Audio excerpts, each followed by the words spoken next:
Hey guys, it's your girl Tamkin Spice, and I am here to talk to you about yet another story about tools and tech for body and beauty. Today I'm going to talk to you guys about awake liposuction. This is one of the things I have seen a lot of questions on some of the Facebook groups that I'm a part of for plastic surgery, and a lot of folks are really curious about what it is like to go through liposuction when you are not under general anesthesia. And I have done this, and I want to talk to you guys about what my experience was, how much it costs, where did I go, what the recovery was like, and was I satisfied with the result. Without further ado, let's get started.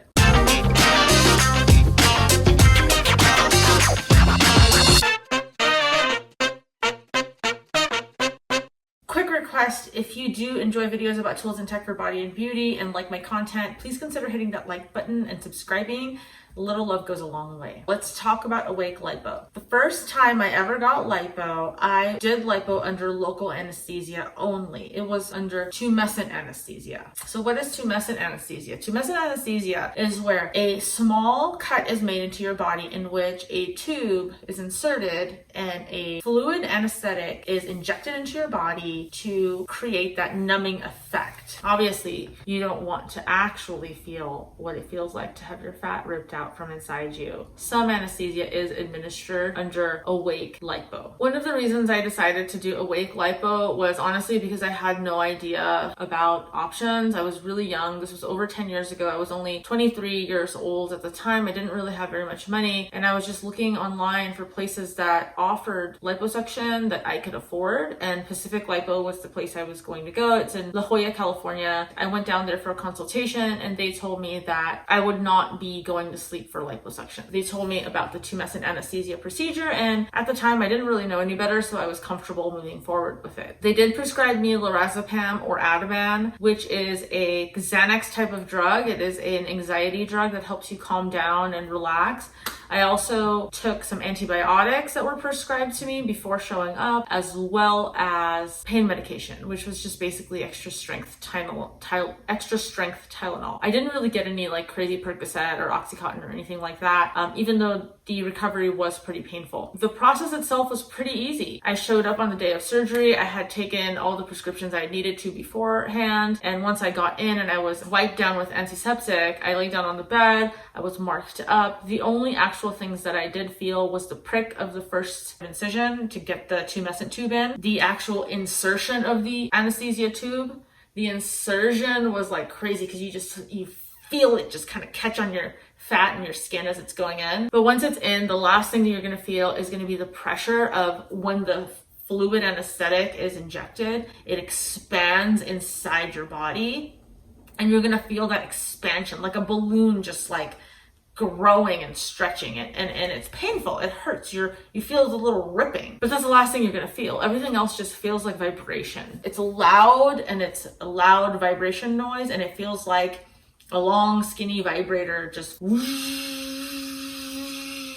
vibrating. I listened to music, I watched Netflix. The person who was doing it wasn't a doctor, he was a physician's assistant. It's important for you to know Pacific Lipo in La Jolla, plastic surgeon wasn't the one doing my lipo. It was a physician's assistant. They are legally allowed to perform liposuction in the state of California under the supervision of a doctor. I actually didn't know this until afterwards. I didn't really do very much research. Ultimately, the procedure was fine. The pain was manageable. Once the procedure was done, I got up, and the two nurses, they helped me put my garment on. They put a lot of sanitary napkins for a women's period, all where my incisions were. I had a couple of stitches just to close up the holes. I was leaking fluid for the next 3 days, so be ready for that. When you go to sleep, just put down a pee pad, like a doggy pee pad where you're gonna lay. And that way, when you're laying there, if you're leaking fluid, it catches on the pee pad and it's not on your furniture, your bed, or anything like that. I slept upright for the first day. I kept my feet elevated. The pain set in the next day. Getting around, moving around, I was fine. I was able to walk around the house. I was just taking it really easy, going really slow. The compression was really tight,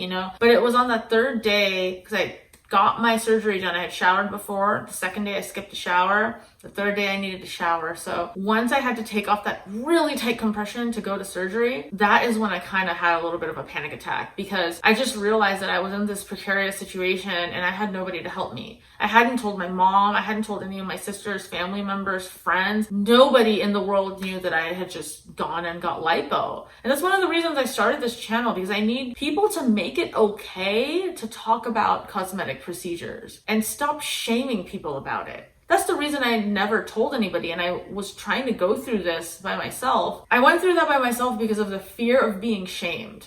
It wasn't because I wanted to get plastic surgery and keep it a secret and pass it off like I didn't. That wasn't what happened. I was just so afraid to tell somebody I did this, because I thought that the people that were the closest to me, their first reaction would be to shame me for getting lipo. One thing that you do have to understand is at a certain point, no amount of diet and exercise can help alleviate you of a certain shape that your body is growing in. Anyways, enough about that rant. When it was the third day and I needed to take a shower, I walked into the bathroom, and when I took the compression off, all this fluid started leaking out of me and it looked like blood. Now I know it's tumescent fluid mixed with a little bit of, remaining blood that from any of the capillaries that were broken from the lipo. But at the time, I didn't know that. I thought I was just bleeding. And I started to cry. I was so scared. I was just in the bathroom, blood leaking everywhere. I was crying, which kind of brings me to a piece of advice. If you are going to get lipo, whether you go under general, when you're under general, you need help for multiple days. But even if you're not, for those moments, like your first shower or your first time changing out of your garment, I would recommend having someone with you that you really trust that can help you through taking your first shower, or like just hang around for like a couple of days. I didn't take any time off. I took the Friday off to get the procedure. I stayed at home Saturday and Sunday, and I went back to work on Monday, and I'm completely fine doing that. I only had my upper and lower abs done for my, my areas. I feel like it really wasn't large amount of volume, and it wasn't a lot of lipo. So I was able to go back, and actually nobody knew, nobody noticed that something was wrong. I just took it easy. I had a desk job and I didn't have to worry about it. The only walking I did was from my car to my job and back. My word of advice is just have somebody with you for just that weekend, that 2 or 3 days to help you. I paid $2,500 for my upper and lower abs at Pacific Lipo, which I think is a pretty standard cost. I mean, generally it's about $1,200 an area right now for awake lipo anyways. My regret was not going to a plastic surgeon and going to the physician's assistant, because my ultimate result when I healed was actually a lumpy, bumpy result. It wasn't really smooth. I mean, at my 1 month picture, it looks pretty good, because one of the reasons I went is because, I had gained and lost weight many times through college, and I had reached a point where I didn't want to have this weird B-shaped stomach. I really wanted to be able to wear a bathing suit. I mean, I wasn't overweight at all. When I went in to go get lipo, I was not overweight. I was at a healthy weight. I was at a really good fitness level. I had just finished Insanity workout. I was going to the gym 5 times a week. But I could not change this shape that my stomach was just genetically born with. I hated this. I couldn't go, I couldn't wear a bikini. I didn't feel comfortable in dresses. I just had this weird stomach. So I got the lipo because of this. I took the 3 days off. I paid the $2,500. I went through it. My recovery was pretty tough.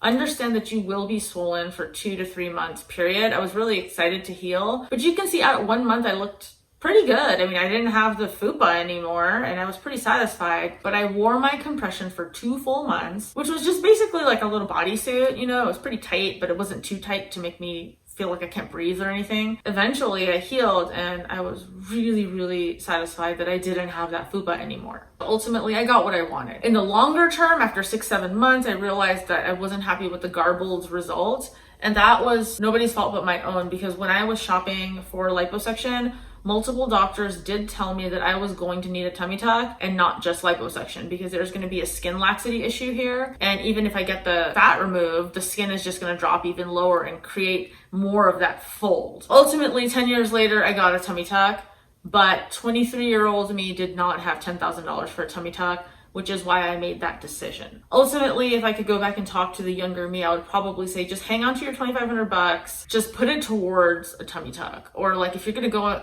finance it somehow, do the tummy tuck instead. But obviously I wasn't at a place in my life or the maturity to maintain my weight, because now I've gotten to a point where I've maintained my health for a really long time, and I've maintained my shape and my weight and everything. So I'm comfortable with the way things panned out. What was the process? I got my pills, I went in, I got it done. done, wore compression for 6 weeks after, needed someone for my first shower. How much did it cost? $2,500 for upper and lower. Where did I go? Pacific Lipo in La Jolla. Would I recommend them? No, I'm sorry. I wouldn't recommend them. I would actually recommend going somewhere where you can get lipo done in conjunction with some type of skin tightening like Body Tight. My current plastic surgeon that did my tummy tuck does Body Tight. And when he did lipo on my inner knees, he did Body Tight to tighten up that skin as well, so that I wasn't just left with leftover skin after my liposuction. Was I happy with the results? For what I paid and where I was in my life, I was happy with the results. For where I am now in my life and my expectations for cosmetic tools and tech, me now wouldn't have been happy, but it's fine. I did do awake lipo one other time, and that was during when I got my BBL and fat needed to be harvested for injection. And I actually asked the next doctor to go in and correct some of the irregularities that were left from my first awake lipo. And again, it was very comfortable. The first pain and pinching is just honestly lasts like a few minutes, 1 or 2 minutes, maybe 5 minutes. But if you can survive that, you save about $7,000 of anesthesia, because in order to have general anesthesia and go to sleep for surgery, that's $7,000 to pay an anesthesiologist to come administer. That's a whole job. The reason it costs that much is because the risk is a lot higher. You could die. There is a chance that you could die. And that's why the anesthesiologist needs to afford his expensive insurance to be able to provide his services to you, because if you die, your family's gonna sue him. Local anesthesia, awake lipo is a lot safer. It's a lot cheaper. There's a lot less risk to you. And if you have the stomach for it, I recommend you try it out before you fork over the cash for general, unless you're sure that you're very, very squeamish or just absolutely not open to the idea of having this happen. It's not like you're looking at it. You're not watching it. You know, some doctors will actually put a curtain over your face so you can't see what's happening, so you don't freak out. Pacific Lipo, I did have the option to look. I didn't. The folks over there did make me feel very comfortable. Hopefully this was helpful, guys. Please like, subscribe, and leave a comment below if you enjoy my content. Please, consider following so that I can continue to make really great content for you guys. It is my birthday week. I'm turning 33. That's why I'm gonna drop 3 videos. If you haven't checked out my tummy tuck video or my other Body Tight video or whatever videos, I've got a playlist linked here somewhere. Please consider checking them out and enjoy and stay beautiful. Bye.